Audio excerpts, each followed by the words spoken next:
So, Little Mermaid was directed by John Musker and Ron Clements, and it stars Jodie Benson, Pat Carroll, Kenneth Mars, Samuel E. Wright, and it's about this mermaid, Ariel. Even though that she's the daughter of Triton, the king of the sea, she is more fascinated with the human world. She wishes to explore the human world. She wishes to interact with this guy who she saved the life of.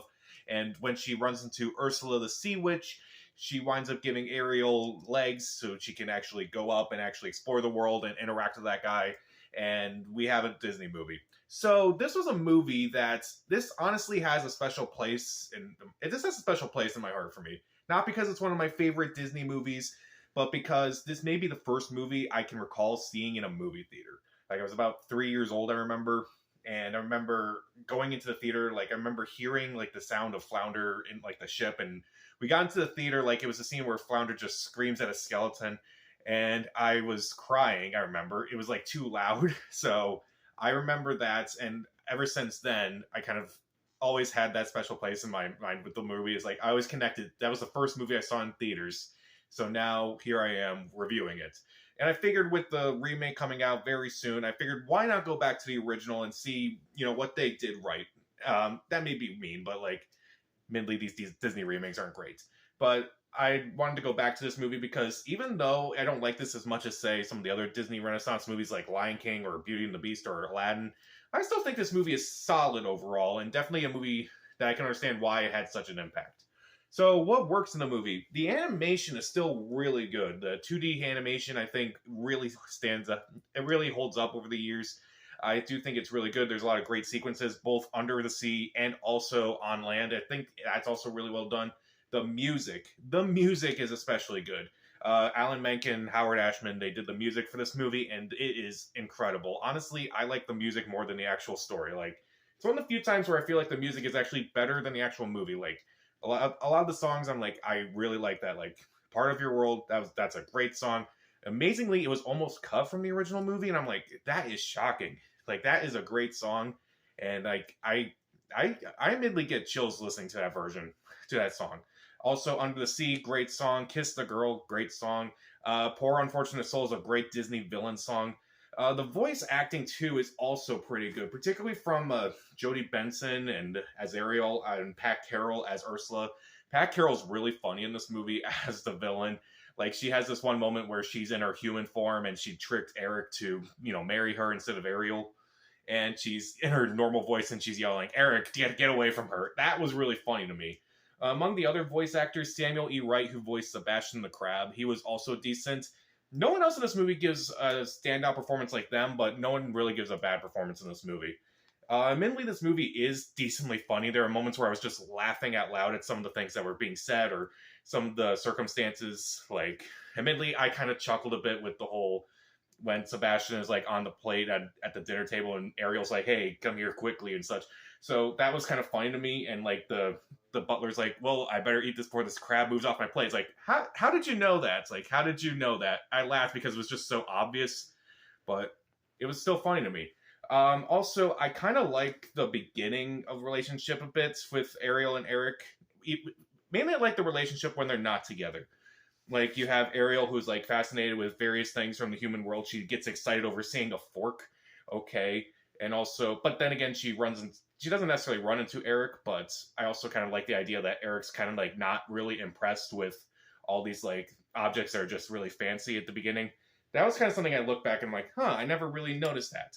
Also, I kind of like how in this movie, no one really talks about it, but I feel like Ariel and Eric are kind of like decently matched in a way. It's like, oh, they kind of both save each other at one point. Like, towards the beginning of the movie, Ariel saves Eric from drowning. Towards the end, Eric saves Ariel from Ursula. So it's like, okay, I guess that's fine.